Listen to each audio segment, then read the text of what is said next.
Okay, so here we are, part two of this incredible conversation from Pooch Cove. And Ty, you want to tee up the second part of the conversation? Yeah, if you listen to the last episode where we really kind of went through quotes and things that inspired us as artist quotes, and just wisdom from those around us as well that really inspire our making on a regular basis, we kind of move into, we kind of go back to a question that was asked earlier in part one about the artist ego. I think it was Gianna asked the question to everybody, your light side and your dark side, and embracing the artist ego. And then Moksha said, I think you got to kind of embrace both. And then we ended up in part two going pretty deep into that and talking about that. And then we also go into my two quotes that I introduced from Laurie Anderson and Madeline Langle. And we kind of go in and discuss those. And then we jump around and talk about the residency and what we're doing and what an artist residency looks like and how our time has been there. And then I think it creates even more great conversation that we are having every night at the dinner table or for coffee in the afternoon and things. So again, you're here in spirit. We have a cup of coffee just sitting there for you, empty at the table. Come on down. I got a bed for you in my room so you can come stay for the weekend. Well, listen, it'd be at a spot like that. I'd have my AeroPress. I mean, I am a coffee dork, so I'd have my AeroPress for my little espresso shots. All right. Well, hey, listen. Let's dive in and listen to it, and then we'll share our 2 cents at the end. Yeah, let's go. Yeah, I want to jump into the ego part real quick, and I'm going to take this away from the art and put it on the artist, he or she. And I think you have to have an ego in the art world as an artist. And I'm not saying like a cocky machismo that, struts around like Andy with his crew in 1970s New York with the whole factory behind him on the street type of bravado. But you need to have a little something. Even if you have to put the Superman suit, like we've talked about before, you have to put the costume on when you go to the opening. And sometimes for some of us that are very introverted, we kind of have to escape ourselves into that ego in the room. And I'm not saying perform, I'm not saying be braggadocious, but you've got to have that chest out and be confident in your work for the curators and for the museum directors and for the gallery directors to say, I really want to work with this artist. And there's a lot of things that kind of come into that fold. It's not just that. That also means take really good care of your work. Stretch your work really well. Make sure it doesn't fall off the wall when you put it together. Be confident in your work, but also be really organized. Keep spreadsheets of your work. Have your statements prepared before all the other artists. There's a bit of ego on that in being more prepared than everybody else on the gallery. I cannot tell you how many times I have seen a gallery director or curator go, Ty, thank you for being so organized. Because they're still waiting weeks later for other artists' information, scale, sizing, materials, descriptions of work, artist statements. And I know you all, I don't have to worry about any of you because you went through my class. And so I pound that in. But that is a bit of ego, though. I am confident enough in myself to take care of the things that need to be taken care of so that I'm always prepared. And like today, not everybody up here wanted to be up here talking today. That's normal for an artist, but we have to practice talking about our work so that we're confident in a situation where people are watching and we can actually spend an hour and 100 plus slides. Allison at her recent University Museum show in New Mexico, she gave an hour presentation, 100 plus slides, right? I mean, what was that like for you? Because I know that's not your favorite thing to do. No, it's not my favorite thing. It took a lot of preparation. Yeah. So in order to do that. But I think also just to be an artist, to say you're going to be an artist and make art, you have to have kind of an enormous ego, and I feel like we have that, but we're also, I mean, for me at least, I have that, but I'm also battling this insecurity. It's like these two things. Some days I feel great and really confident, and other days I'm like, what the hell am I doing? Why am I doing this? But I feel like that's, for most artists that I know, it seems to be the case. Yeah, I mean, I reckon you've got to put yourself out, haven't you? And you've got to have confidence in yourself as an artist and what you're doing in the process. It's a funny thing because I think in a way, because of the nature of art and being an artist, in a certain way, the more authentic and even vulnerable you show yourself to be, but willing to be out there with that vulnerability and authenticity, the better it goes. You know, it's not like, for me, you need to have an ego that's kind of armored up and you know, getting out there and stuff. It's quite a different sort of world that we're talking about, and that's probably why we're all artists, because that's actually the way we want to operate. That's the way we want to be. Kind of ties into my quote, but maybe I'll let it run for a bit more. Well, I'll say one thing, but I think with the healthy ego and that confidence, there's discipline involved. Like there's a commitment to the bigger goal ahead, and understanding like this is not just like a futile practice. This is something that's going to pay off way down the road. And I firmly believe this is another, I can't remember who I heard this from, but it's another like mantra, like nugget of wisdom that has like really kept me grounded, is how you do one thing is how you do everything. And I find that bleeds into so many different areas of life, both in the artist practice and just, you know, discipline in general. And my background as an athlete, you know, having competed at high levels and having to put my body through a lot to be able to perform well, like you need to practice, you need to be disciplined in certain areas that you're very attuned to and aware to. And I find that I've been able to apply a lot of those habits and mental frameworks of discipline into my artist practice. And like, okay, I'm in the studio right now, or I'm practicing, or like I'm at practice.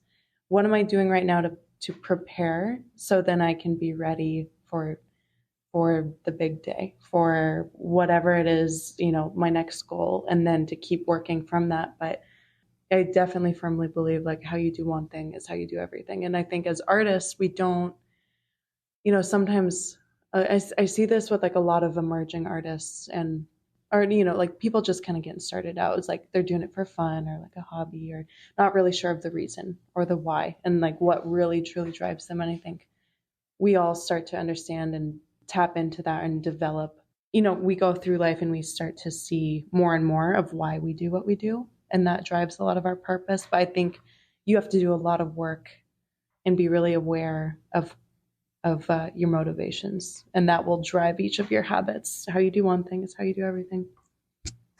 Absolutely. And I'm going to bring Audrey into this with a question for her, because I think this feeds into that great, the conversation we're having around this, because you had a really big shift in work.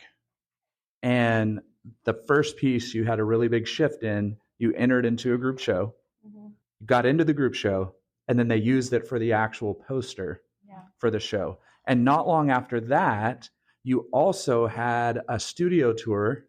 And we talked through those nerves and that anxiousness and those things of new work and people coming to see new work.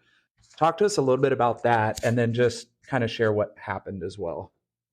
Well, I think the shift that happened with my work was while I was going through your mentorship. And you really, really taught me how to make work that resonates with me. And because at first, like Gianna was saying, like when we start, we just want to make beautiful things. And like, I was like, you know, as a hobby. And then I got more serious about it, but still what was, I think, too much concern about the result. And then with you, I really got into making work that was more meaningful, letting my unconscious make the work at some point, and really trying new things all the time and new materials, and just keep trying, and then finding what was moving me the most. And then I think that spoke to people. And then when I did my studio tour, my open studio, it was really interesting because, like you said, some people are like, that doesn't speak to me. And they're like, that's fine. And I, like, because we talked about it, I was like, and I think Jerry Saltz also says it, and like a bad critic, it's like, or in a Pressfield says it, I don't know. When you get a bad like comment, it means you did something. Like, I mean, it did something. It did something to her to be able to say, I don't like it. I'm like, that's great. And then, of course, other people came, and I was able to talk about my work, and I sold a bunch of things. So that was like cherry on the top of the thing. But it was a very incredible experience. And I think it gave me some confidence and to keep moving and keep working. And for the ego thing, like we can talk about it furthermore because there's so much to say about that. I think being an artist for me, is the courage to be really seen and really deeply seen. And when you lean into that, I think it's really speaking to people. But it's not that easy sometimes. It's insecurity, it's like vulnerability, and then you're happy to be seen, and then you don't want to be seen, or I don't know, it's hard. It's hard. Yes. I think there's like an inner conflict sometimes. You want to be seen, and then you feel like you don't want to. Right. Oh, yeah. Yes. It's so interesting, and yeah. When I think in all that, the key to maintaining that confidence is having a network of artists around you. Yeah. I mean, honestly, when we all know we've had moments where we've done it alone, and some of us may kind of be doing it more alone than others up here. And that when we have that other little just foundation of artists behind us, whether they're in Spain or in Montreal or whether in the Netherlands, and you can hop on Zoom with them or visit them at the pub or the cafe or wherever in your town and just sit and talk about. We usually talk about our losses more than our wins most times, because in art, you're going to have a whole lot more no's and losses than you do wins. Mm-hmm. But the ability to sit and talk about the wins, I just sold a painting. Mm-hmm. I just got commissioned for an installation. I just got into a residency. Like, those are massive, what they do for your confidence, but what they also do for the other artists around you's confidence too, because they know where you're at. And that's, I mean, I think that helps our ego, that helps our confidence. Having the ability to talk to other artists about our stuff too is just so massive of encouraging.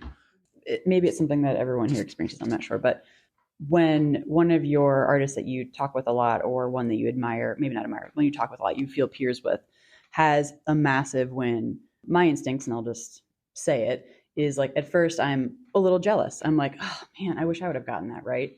But I found, and I was literally just talking to another artist about this today, that I get more energy by giving them excitement back, by saying, I am excited for you. You worked your butt off to get that. And while I'm saying those words, my mind, like out loud, my mind does shift to that because they get excited. So there's like, I don't know, I'm saying this out loud because I feel like there's a lot of, you can sit in that anger, you can sit in that resentment, you can sit in all of that, but it's not going to do you any good. But the better thing to do is to connect further and say, I'm so excited for you, right? Like, put your own ego down in that moment and just watch what happens. It's incredible. Yeah, no, I agree with that. It's really interesting. And it's a kind of like, there's a moment when you can decide. You can go one way or the other. Yeah. And it's like just making it a habit of going with appreciation, congratulations, being generous in response. And it's much better for oneself, isn't it? Much, much better. And it just keeps connection, opens things up. But it's an interesting experience because, as artists, we're kind of all on our own. And at the same time, we're really connected. And things do touch upon us, what happens to other artists and stuff. It's a really, really quite intense practice in some ways, being an artist, isn't it, in that sense? On a kind of ethical level and sort of. I relate to that, Jacqueline, because I think we can all say it too. Like I experienced a little moment of jealousy today with one of my artist friends who, had this big win, and I was like, oh, that'd be cool. But then I had to take a step back. Mark said, just like you said, it's a choice. I was like, okay, but I'm right here, right now. I made a choice in my mind. I had to stop myself and remind myself where I am at right now at this residency. I'm living out a dream that I had for years. That's a huge win. And just to realize and like take inventory of like what's actually going on in your own life and to celebrate yourself for a second, that's something that we don't do. Just like the small things, but like you just said, it's a choice. But it's really important for us to have that really solid, again, like the sense of self, to know ourselves and to look back on things and say, oh, me 3 years ago, or me 10 years ago, or, me as a child, wouldn't she or he be so proud of me? Like, the competition isn't between each other as an artist. Like we said, like this is our network and our community and our family. Competition is ourselves. So I want to jump into jealousy real quick, and then we're going to go to Moxa for his quote, that jealousy is the artist's worst friend. Yeah. It is the destruction of the artist is jealousy. You look through history, and jealous artists end up in very bad places, or take their own lives, or end up in severe depression or addiction. And gosh, just thinking of how much, is the pressure greater today than it was in the 20s in Paris or in New York? I don't know. Maybe not. It's probably the same, but the ability to be jealous quicker sure is here right now. Because you used to have to hike to the salon or hop in a horse and carriage and head down to the salon with your pals. And then you walk in and go, oh, what? He got in the show and I didn't, right? And then they have to take the carriage all the way back. So maybe they had more time to sit with their jealousy after their friend gets the show. I don't know. But today it's so easy to sit there for an hour in the studio on Instagram and go, F them, seriously. Oh, what? And then what do? You don't make work. Yeah. Then all of a sudden you're curled up in a ball watching Netflix on the couch, drinking a glass of wine, and listen, we've all been there in one way or the other. Somebody gets the show over you. Somebody's work gets placed in the better location, even though you don't feel like it's stronger than yours. You get put by the bathroom or the bar where everybody stands and nobody looks at. We've all been there. And then we walk around the room, instead of enjoying our accomplishment and that new line on our CV, we walk around the room giving the finger to every other piece that's in a better location than us. So, but then what do? Instead of celebrating, we go home and we're down and we can't stop thinking about it. And then we have to find a way to crawl out of our hole. So just for everybody listening, take time not scrolling and comparing and being jealous. Like, celebrate your accomplishments. And even if you haven't had a show yet or anything, don't forecast your jealousy. Just get in the studio and work harder in the little amounts of times or the greater amount of time you have to make work. And like everybody set up that's up here, be bold. Get your work out there. Ask questions. Find people to help you. I mean, I can't tell you how many people I have sent emails to. Julian Schnabel, you get them from me every 3 or 4 months for the last 5 or 6 years, like asking, please mentor me. How do you balance film and art? How do you do it? Can I just get 15 minutes every month of your time? 10 minutes? Be bold. Apply for shows. Find ways. Hey, I don't have $45 to apply to your show. Would you still let me apply anyways? They might say yes, because who asks that question? Nobody. We all pay the $45. Just a hint. Now everybody. Now, well, at least 340 people or something like that. Anyways, Allison, did you want to add something? Oh, yeah.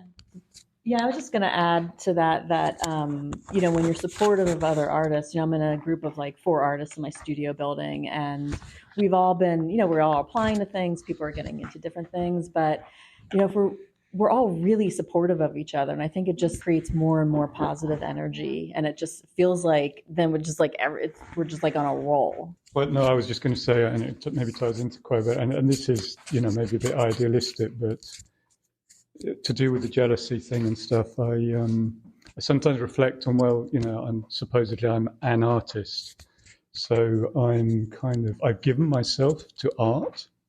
So kind of like the spirit of art, to put it like that. So when I can contact that, it doesn't matter if it's me or somebody else that is getting that art out and into a show.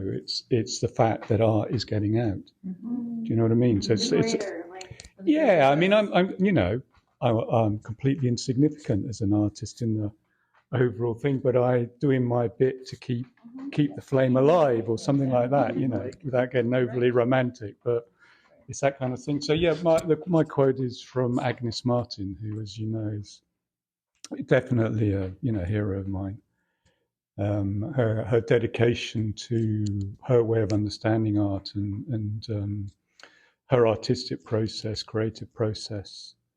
Lots I could say about that, but it's the quote is actually to do with her commitment to a way of life that supported her artistic endeavors. So the quote is, "The artist tries to live in a way that will make greater awareness of the sublimity of reality possible." Her artistic process, she says elsewhere, my interest is, she says elsewhere, sorry. She's,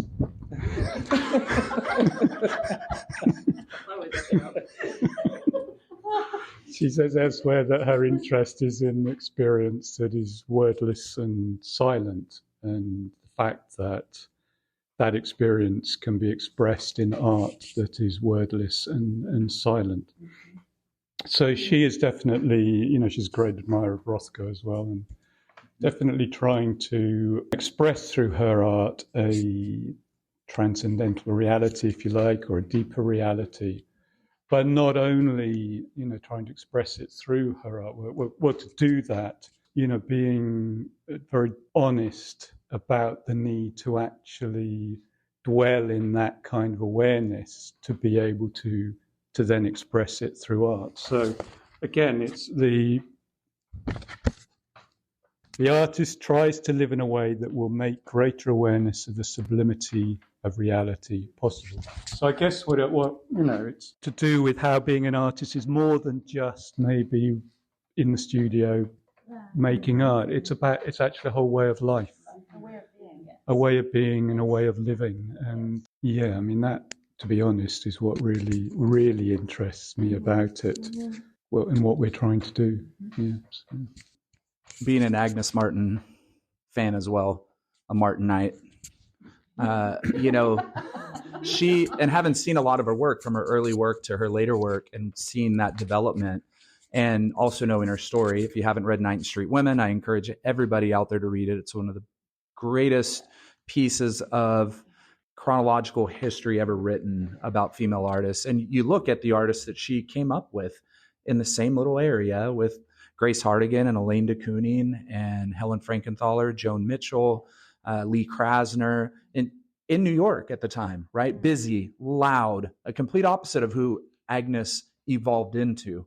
Loud, busy, crazy. They're always at Club Car and all these places over beer, and you have Pollock and you have Rothko and you have all these other artists around. Clifford Still, everybody from the New York Art School that was there, learning together and developing this entire new spectrum of thought, which is expressionism through abstract work.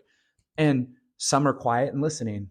Some are loud and boxing, Pollock throwing over tables and guys getting in arguments, and, Joan with her bravada, and Lee owning the whole table in her own, and so, but then you have Agnes, who's, I can only imagine, having seen interviews and watched her, just taking it all in and going back and thinking and going back, and then eventually retreats to New Mexico and really lives out the rest of her life in solitude in her studio, working these things out through herself and her work in silence. Do you think that I'm asking because I don't know enough about her retreat had a lot to do with sort of like having a lot of conflict with the way that things were moving? You think it was just always in her to be that way, or do we know why she decided to take that retreat outward? Well, I know that I don't really, who knows? But and when she did first go to New Mexico, she actually spent 5 or 6 years without doing any artwork. So there was a lot more going on. She felt that need to retreat and to withdraw, and I know that she's, what she's written and the document, what she's talked about is that incredible process that she went through, where she had to just be in a space where she could go deeper into her own awareness, and a sense that it was her own awareness, mind, consciousness that was what she wanted to get to a place of purity in that, from which she could create. So I imagine a very meditative kind of lifestyle. And just the need to be in that kind of space. And maybe it was being in New York and surrounded by all that. she began to kind of get a sense of who she was as an artist. You know, then, you know, with all those other stuff going on, and just the courage, you know, to recognize who she was an artist and to do what she needed to do in order to be true to herself as an artist. And it's pretty extreme in her case, you know, and I just, yeah, definitely have her there myself as an exemplar of what's needed in some way, you know, whether it's withdrawing or whether it's being in New York right in the midst of it, but doing what we need to do. Just to add to that, I totally agree with that. As you know, they say, oh, make the work, make the work. I think we all need to not be afraid to have a dry spell and recognize if you're not being productive, that doesn't mean you're not doing what you need to be doing. Right. You can't always be producing. Just like these residencies, it's not necessary, it's process, but even a dry spell where you don't want to do the work, then something else is necessary for your being. And hear what your body's telling you in your mind. Don't feel that you're some kind of production machine, you know, and that's what she took the time and proved that for her, that was her salvation. So everybody needs those dry spells, get away from it all, and don't feel guilty. You don't have to explain it to anybody. It goes back to nothing's logical. You don't have to explain it. But if you're not feeling it, you're not feeling it. And don't let it do you in. You know, it's just part of the, it's, for me, sometimes it feels like a game sometimes. But you're going to win. And you keep saying, I'm going to win. I'll get to the end, but I'm not in a good place right now. Okay, move on. So anybody want to add to that? But. Yeah, right. I resonate with that, just coming from New York and now being here, the complete opposite. Like I it's only been not even a week yet being here in a completely juxtaposing environment from Manhattan. And I feel like my spirit is finally settling, and I only know what the next 3 weeks are gonna. I don't even know what the next 3 weeks are gonna be like, and what I'm gonna see and feel and experience. As you were speaking that quote, it's just like that. It hit me so deeply. I'm like, oh my gosh, that's what I feel like I'm going through right now. So it's gonna be really interesting. Thank you for sharing that. Hold your thoughts, because we're jumping into residency next. All right. I'm going to jump into us being here, doing an artist in residence together, because I'm sure there's a lot of listeners who are curious about residencies. I know I was when I was a young artist and just starting out, what the heck is this residency thing? What's it about? And like I said before, we're all here for a month at the Pooch Cove Foundation, that is a part of the James Baird Gallery that we're sitting in right now in one of the gallery rooms.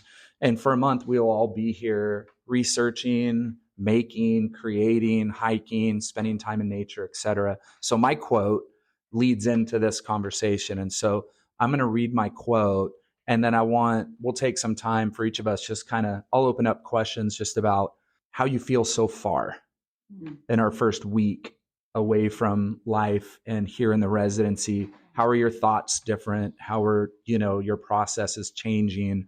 What has the scenery done for you? I'll kind of prompt a little bit. Here's my quote that I think really kind of encompasses probably what we've been feeling. I tried to find one that really fit.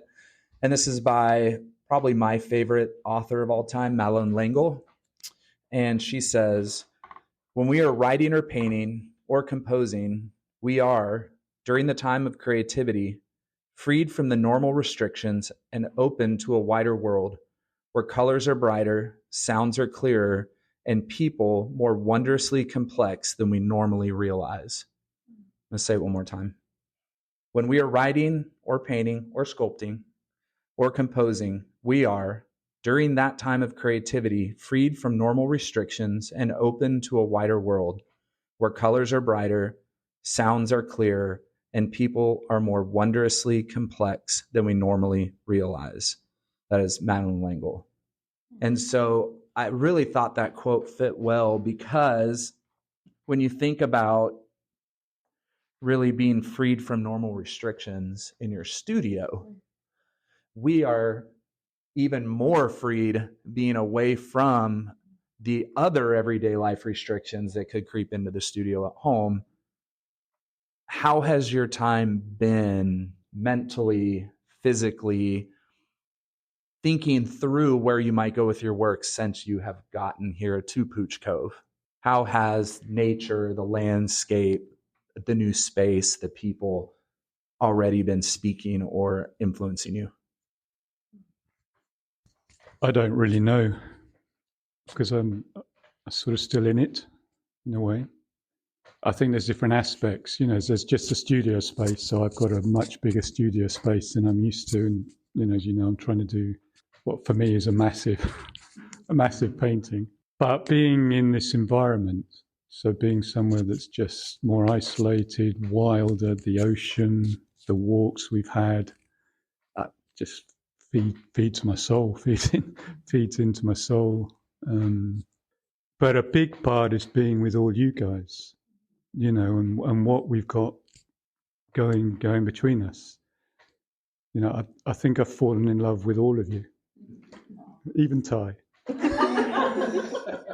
No, you know what I mean? I was thinking, it's like, wow, this is just amazing, and I mean, we hardly know each other in a way, and some of us, and yet, anyway, so that's all going on, feeding in some way, and at the same time, for me, there's a kind of growing perspective on my life back home, because I'm away and I'm away for a month, and that's really valuable, really, really valuable, and to feel afresh, or not afresh, but to feel the connection with my loved ones, with my friends. I feel like I've been here already a month. Yeah. But I'll second that. It's kind of like we became an instant family. And it sounds kind of corny, but that's how I feel it. I've done other residencies and I come away with the same feeling. And I think it's because everything is so pure here. We don't have the other distractions. When we can share about our personal lives, but the connections happen very genuinely, I think, here. Because we're all setting ourselves up for who knows what. We went into this with, well, we'll see. It's the grand adventure. We're all in together. And it's just that whole family feeling, if you believe in family. And I think family is the main connection that we all need to see globally. And, if more people were like this, let me not get like, oh, kumbaya and all that. But I truly believe like these are the things that keep me going, the connections I make with the people.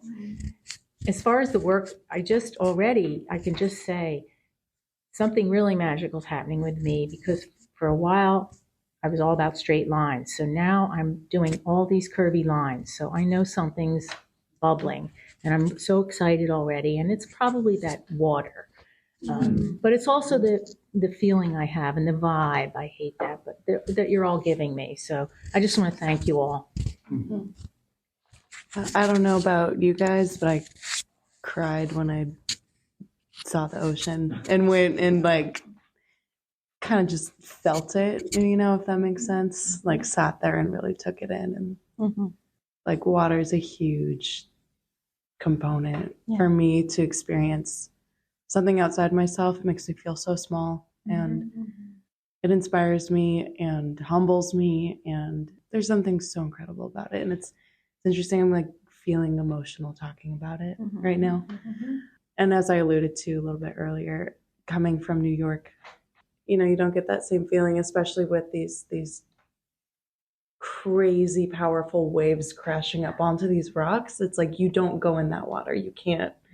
Like there's a respect and a reverence there. And I think that's something, it has now just kind of hit me. And I think that's going to continue to really sink a lot deeper, like throughout these next few months, just like this humbling, because in a way, I feel like I've accumulated some extra layers of armor and protection. Not just in my move to New York, which was very recent, but just over the last few years, like all these layers that I've told myself I've needed, or thought I've needed, whatever, out of fear. really. And now I feel like I'm starting to let a lot of that go. And it's, I can already experience it and feel it. And I had this moment in the studio earlier where something had, like earlier today, where something had finally kind of clicked. Like like a little puzzle piece just kind of like fit. And it was like an answer, like multiple answers to questions that I've had over the last like 2 months, especially, that I could not access, especially being in the city. I moved to the city thinking like, oh, I'm gonna, really expand, and there's gonna be all this, learning, growing. Don't get me wrong, it has been really moving and really needed, and I've grown a lot. But something I thought would give me the answers has not done that for me. And being here, unexpectedly welcoming things that are just so natural and beautiful and pure, have started to wow me in ways that I couldn't do or cultivate myself. And that I think is going to be extremely pivotal, and again, humbling. Like I know this is just the process of purging some things that I don't need anymore. So stay tuned. Exactly. Yeah, I mean, for me, it's a lot of different things. I mean, the nature, I've been in Philadelphia for a couple of years now, and I haven't really seen nature, like this big, wild nature. So, I mean, especially the ocean. And I've started to paint with blue, really use color. And then all of a sudden I woke up yesterday and I put these big blue things on paper. I'm like, what's that? But also I live in solitude. And, having this community, is just amazing. Just amazing. It's like camp, it's like, I don't know if everyone ever went to overnight camp, but it's like you have form these like connections really quickly, because you're like living with people and you're eating with them, and you're spending a lot of time with them. So it's like, it's magical. And as far as like where the work goes, I mean, I feel like years from now, I'll probably start making something and be like, wow, I think that probably came from that time and Pooch Cove, So I think it's just going to keep coming. Like everyone said, the community we immediately created all together. We kind of knew each other almost like by Zoom, but it's not the same through your class. But being together for me is a very important aspect, because I don't have that community of artists at home at all.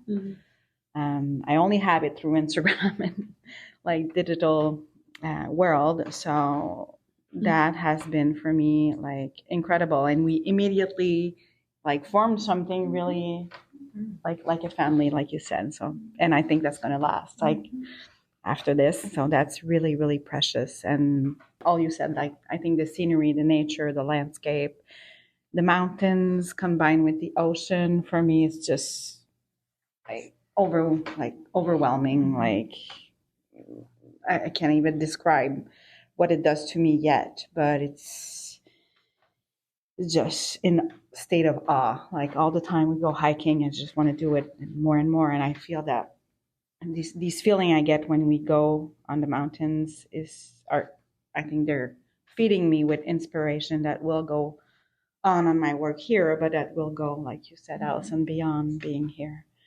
And for me, it's a privilege to be here, not to have to work on my other job and no kids and no other people to take care of, or no responsibility. It's for me, it's really new to experience that. So yeah, I just already don't want to leave this place. I'm like, It's only day 4. Right? I know, it's only day 5.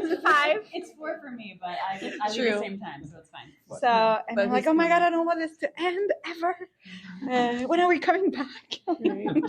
Yes, but, James, when are we coming back? Yeah. So, yeah, I have so much gratitude of being here. Crazy. I want to add another thing, and on terms of the community and the family feel, there's like a really lovely sense of safety that I feel.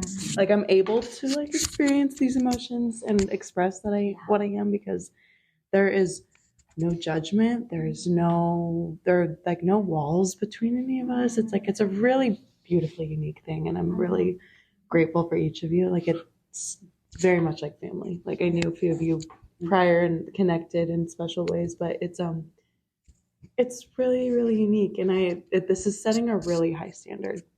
It is like this is my first residency, and it's setting the bar pretty high. So, which I think is a really good thing. So I love all of you.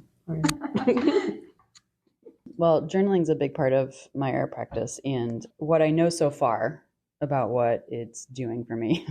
Well, I came in so previously I was journaling a lot about what do I want to get out of my time, and generally it was very what I was able to come up with before I got here was very functional. I wanted to focus on 2D work and see how to connect my 2D and 3D work together. And then life has a way of just really churning stuff up for you. Always. And literally a couple of days before I got here, some terminal illness really rocked my family, and I had to pivot my flights and do a lot of different things. And so as I was arriving here, my brain was just not here yet. But what this place has done, and you people have done, has sort of given me space to express those things, right? I think a lot of you had shared some things that were going on for you before you got here, which gave me permission in a lot of ways to say, okay, we can go deep, which is like my favorite place to be. And I was able to share some of these hard things. And it's been, I guess I said it was day 4, it was technically day 5. It probably took me about maybe until like this morning to finally be able to put down a lot of what that was so I could sort of, unconsciously process it while I'm making work. And it's a very strange place to be in, I guess I should say, to feel like I want to be open to everything, but to have to, compartmentalize things at the same time in some ways. You all have been so wonderful about all of that, and I appreciate it. You even let me cry at coffee the other day, so thank you. This is the awesome thing also about a self-directed residency. And what a self-directed residency is, exactly what those words are, is you direct yourself in whatever way, shape, or form you want to while you're at the residency. And so there are plenty of residencies that are very focused. They could be research focused, they could be sculpture focused, they could be a certain form of painting focus, but this is self-directed for this month. We get to kind of do what we want to do. If you just want to research, you do research. If you just want to work on sketching, you can work on sketching. One of the previous artists from Argentina who works in light was going back to some old forms of paintings he had done years ago just to see how those two could reflect when he returned home. And so coming here, I had stuff packed. I ordered things I didn't know I ordered, left things at home I knew I had left at home and sure would have loved to have now to keep my bag weight down. But I also knew that I was going to really take time to listen and pay attention. As one of my quotes down there, my favorite, Laurie Anderson, says, art is about paying attention. And so I knew I wanted to just spend an enormous amount of time up front paying attention. I don't know what I'm paying attention to. Is it the nature? Is it our hikes? Is it the ocean? Is it the company? Is it what somebody may say while we're having coffee? Is it with my work? Most of you know out there, my work's based on memory. And the topography here has all the places I grew up wrapped into one. So in California, from my grandparents in Santa Barbara and Monterey and Big Sur area to my backyard in Forest Hill, California, and Tahoe, like all these things, it just seems like each trail I go down, I'm 8, and then I'm 12, and I'm 15, then I'm back to 4. And it's just been really cool to experience the smells, even just the smells, the sights. My dad and I were texting about it earlier. He's like, oh, that looks just like, I was like, you wouldn't believe it. It's incredible. It's almost like there are moments where I can come around the corner and hear my grandfather yelling from the beach. Those things come back and rush in, and that's paying attention, right? And how will it reflect in my work? I don't know. I set everything up in my room and I just sit and just allow all those thoughts. And then I write poems and just write those things that get. That's what the beauty of art is. If we are paying attention, we will speak to ourselves and something will come out. And that's the beautiful thing about it. So as we wrap up, I just want to let you guys know out there, and gals, look at residencies. They're great for you to break out of the monotony of where you are, go to a new culture or a new city, even if it's in your same country or state. It takes you to a new location that provides new ideas and new life in your soul for a moment. They range from a week to 3 months to 6 months. Some are funded, some you pay for. The ones that are funded are a lot more competitive than the ones you pay for.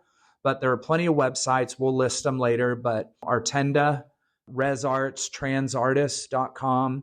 There's plenty. Just look up artist residencies online. You'll get a list of multiple residency sites that just list by country. And they're all very detailed. They tell you what they're looking for, how long it is, if there's costs involved. They're really, really self-explanatory. So I would encourage you, if you're a young artist or you're an artist that's looking to break out of where you are, look at a residency, research them, find one, and start applying. Thanks for joining us today. I had a blast. I hope you all listening or watching had a great time. And just to remind you, we do have a YouTube page. And on the YouTube page, I will put up B-roll and video of Pooch Cove, where we are as we're talking about it.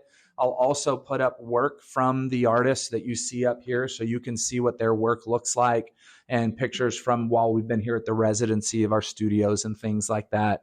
And I can't wait to share Bonnie's work as well, who's watching us from the grandstands.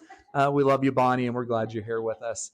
So anyways, thanks for joining us. Nathan and I will be back, I don't know, next week, the week after, I'm not sure. So we've got some other really special interviews with other artists that are joining us. And I think we're going to end up popping into some other museums and recording from a few museums down the road too, like the Clifford Still episode. So have fun, and don't forget, just make art.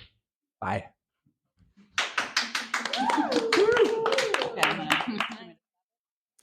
Yeah, so I love Mox's perspective around leaning into both. And I think that's a very Jungian sort of embracing the shadow self, approach of not resisting or trying to pretend as though those dark thoughts aren't there.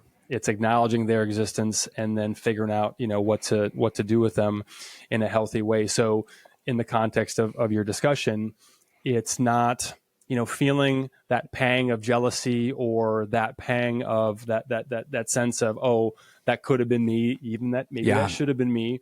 It doesn't make you a bad person. It doesn't make us bad people. I've experienced it. We all do. It does make you a person, so check that you're a human being. I think what is really important, and what you guys did such a great, just a magnificent job of really breaking down. And I just want to honor everyone's vulnerability and authenticity. I'm not surprised, again, just knowing everybody there a little bit, and some of y'all a lot, but in that context, I wasn't shocked by it. But it was just really cool to hear everyone just admit, like, yep, me too. I've definitely had feelings like that. I've had thoughts like that, which again is just yet another, I guess, check in the box of surround yourself with other artists so that you can sort of check your thinking and realize, like, oh, it's not just me that has thoughts. I'm not a bad person. I'm just a person who has very natural reactions to things. But when people, and pretty much everyone shared a version of that sort of like self checklist or auditing their own, like, all right, I'm feeling this. What do I do with it? Like that's really the important part. Thoughts are just thoughts. Feelings are just feelings. What do I do with those? How do I process that and channel it into something else? And I think that feeling of, Jacqueline put this perfectly, channeling it from jealousy to excitement for, I'm happy for that person. Great. And depending upon your, belief system as far as, how that all works. But I believe that when I push something away, oh, must be nice, oh, good for them, right? When I go into that sort of negative place. Do we do that? Do I what? No. Do we ever do that? Oh, sarcasm. I speak it so well, but sometimes I still don't. I still don't hear it. Yeah, of course. But that, channeling that into like, okay, yep, I'm going to channel that jealousy and I'm going to convert it into excitement. I'm going to, which then, whatever, energetically, I believe, pulls that in versus pushes that away. Right. Right. When we say, oh, must be nice. Oh, good for it. I mean, again, just my personal belief system, kind of pushes that away and makes us more resistant to creating those opportunities going forward. So just, I think that acknowledgement of, hey, I am feeling this way, and then doing something productive with it, genuinely feeling good and wishing good things for everybody. Mox said something to the effect of, I feel like it's still a win for art. I'm paraphrasing here, but just that was a powerful statement. It really was. It was that feeding the lake statement, right? That we've talked about before. This is good for the betterment of art. Why am I upset? I shouldn't be. Yeah. This is good for art's sake. Let's celebrate it. Let's embrace it. Yeah, it was beautiful moment. And I think I'll land my plane on this, and that might be all I have to share. But I had a thought too, and this is around what we do with it. And I've just observed for myself, and this is kind of back to Gianna from the first part of this conversation around the competitiveness, and framing things within sort of the athletic context. Again, we're going to process things how we're going to process them. But if the mentality is, oh, I missed on something, or, hey, I'm frustrated by the fact that I don't have an opportunity that maybe I'd like to have or think I should have. You mentioned one response is to curl up and watch Netflix on the couch with a glass of wine. Right. That's an option. Yesterday. Oh, wait, hold on. I have found a lot of success, and I've had a couple of distinctly memorable breakthroughs when I have taken that. In one case, it was a very specific criticism that, and you'll know what I'm talking about. And I just said, F it. And I mean, had a couple of, I don't even know, 15-hour sessions back to back to back to back, and had a massive breakthrough with the work. Cause I was like, you know what? Screw this. Like that, I'm going to put my foot down, and I'm going to do, never again will I ... which led to something, really meaningful and impactful in the work itself. So the point is, we get to choose what we do with those thoughts, with those feelings. And I believe that while I would personally prefer to be motivated by love-based, emotions, to be working, towards something, it's also okay to be pushed by things as well, right? I mean, we're going to be pulled towards or pushed by, and it's okay for me anyway. I'm just can only speak for myself, but to get some juice out of running, from something, as well. Well, and there's a quote that I didn't share in the panel that I wanted to, but I didn't want to take another 20 minutes because I think it would have led to a big discussion, but it goes into everything that you're saying. And it's by a renowned, I believe she's a child psychologist, Mary Natalie Tabak, writer, child psychology. And she says, life is discovery or it is nothing. Life is adventure or it's jail. What do you choose? Yeah. Which one are you going to choose? You're either living a life of discovery or living a life of nothing, just sitting there stagnant and stale. Yeah. Life is adventure or it's jail. Because if you're not going for it, you're not running for the adventure and the new things and learning and fighting through the moments where you want to sit on the couch and drink wine and watch Netflix, you're just going to be in jail. All those thoughts, all those emotions, all those things inside, they're just going to be behind bars. And you're just going to be peeking out and peeking through the bars. And I just exploded. Celebration. That'll be great. For all the YouTube viewers, please laugh at that. It just happened. Listen, there's no better way to respond to being behind bars than with fireworks. I mean, I got to figure out how to turn those things off of my phone. So maybe my nephew, Tyler, send me a text message and tell me how to turn that off my phone because I'm old now. Well, listen, we've broken this down more than needed. The conversation stood fine on its own. We just wanted to throw kind of our little bit of commentary and 2 cents on it. Amazing conversation. We're going to do more of this for the rest of season 2 and beyond. In fact, I'm going to be recording an episode. I won't spoil it now, but a good artist friend of ours, when I'm back down in Dallas on a shoot down there, we're going to catch up and actually do a conversation. We're going to call it not a guest, but a guest co-host is what we're calling it. There you go. I love it. From a gallery down there as well. So stay tuned for more Just Make Art. See ya on the air or on YouTube. Find us.